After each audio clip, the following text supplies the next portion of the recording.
Assalamu alaikum, dear viewers, welcome back to our channel. There are places on this earth that hold beauty, and when we see them, our hearts are automatically filled with awe, and we can't help but praise Allah for the perfection in their creation. But there are also some places on earth which are the ones whose atmosphere has a strange and eerie feeling at it, whose air, dust and earth scream nothing but pain, arrogance and disobedience. These were the places that once saw the wrath of Allah. These were the sites that were immersed in rebellion against Allah before being punished severely for their rebellion, and hence became the most cursed places on earth. Today in this video, we take you on a journey to the most cursed lands, places where Allah's punishment once descended and where heedlessness continues today. Number 1. Al-Ula, the cursed land of Thamud.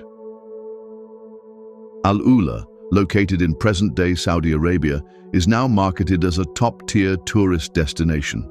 DJ nights, rave parties, music festivals, free mixing of genders, and alcohol-fueled events fill this once desolate place, a land where women now wear revealing clothes, and crowds dance all night long under neon lights.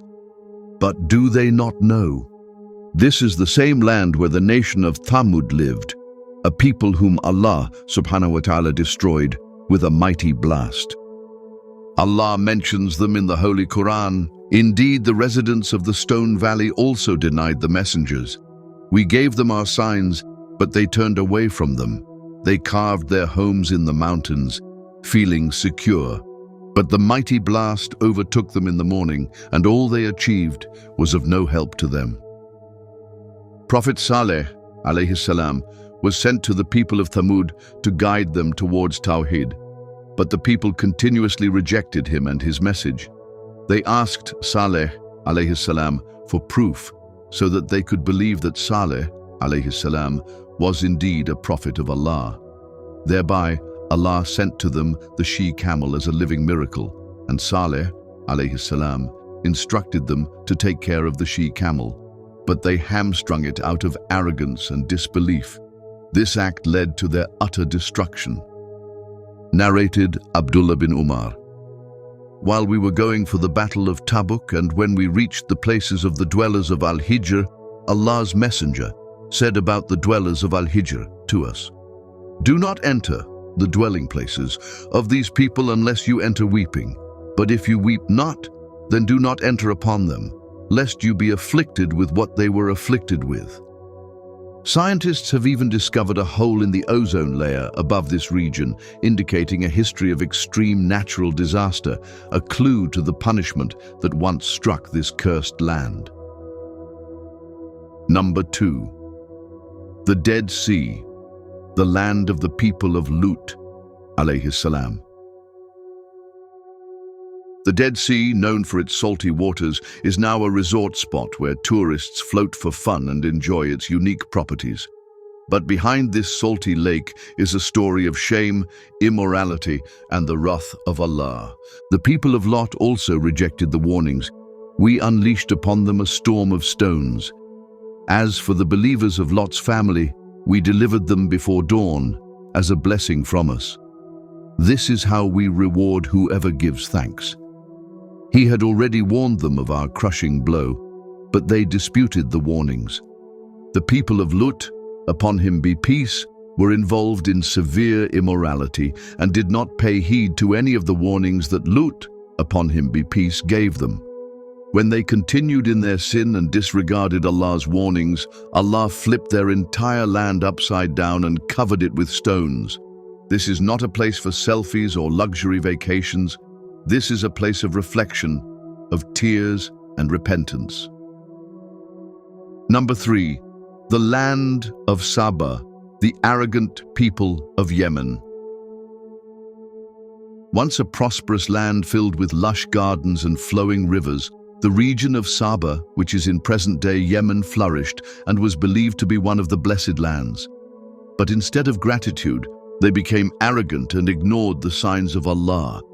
Indeed, there was a sign for the tribe of Sheba in their homeland, 2 orchards, one to the right and the other to the left. They were told, "Eat from the provision of your Lord and be grateful to him. Yours is a good land and a forgiving Lord." But they turned away. So we sent against them a devastating flood and replaced their orchards with 2 others producing bitter fruit, fruitless bushes, and a few sparse thorny trees. This was the region where Queen Bilqis had once visited the glass palace of Prophet Suleiman, عليه السلام, and where Prophet Sulaiman, عليه السلام, had her throne brought to him by in the blink of an eye. It was a land of advanced civilization, but arrogance led to ruin. Today, the ruins remain, and so does the warning. Number 4. Ubar, the Atlantis of the sands, the people of Ad. Deep in the Rub al-Khali desert, buried under centuries of sand, lies the lost city of Ubar, which is located in modern-day Oman, also known as Iram, the city of pillars. This was home to the mighty nation of Ad, a people unmatched in strength. Allah mentions them in the Holy Quran. "Have you not seen how your Lord dealt with Ad, with Iram, who had lofty pillars, the likes of whom had never been created in the land? Allah sent them Prophet Hud, peace be upon him, to guide them. But they mocked him, clinging to their pride and power. And as for Ad, they were destroyed by a screaming, violent wind, which Allah imposed upon them for 7 nights and 8 days. The remains of their city show advanced planning, technology, and architecture.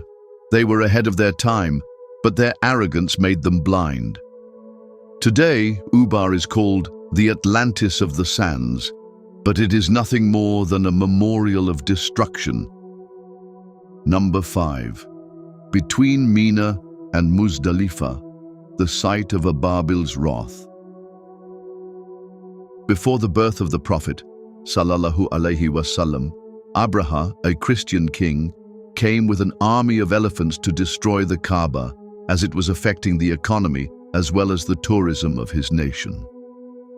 As his army approached the area between Mina and Muzdalifah, Allah sent down a punishment that no one in the world could ever have imagined. "Have you not seen how your Lord dealt with the army of the elephant? Did he not make their plot go astray? And he sent against them birds in flocks, striking them with stones of hard clay. Those identical stones bore through their bodies, wounding every single soldier, while huge elephants collapsed from injuries inflicted by baked clay hurled by tiny birds.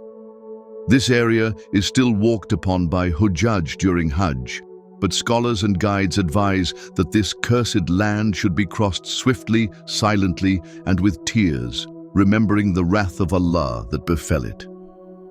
These lands are not myths, they are signs from Allah subhanahu wa ta'ala, preserved across time so that we may reflect.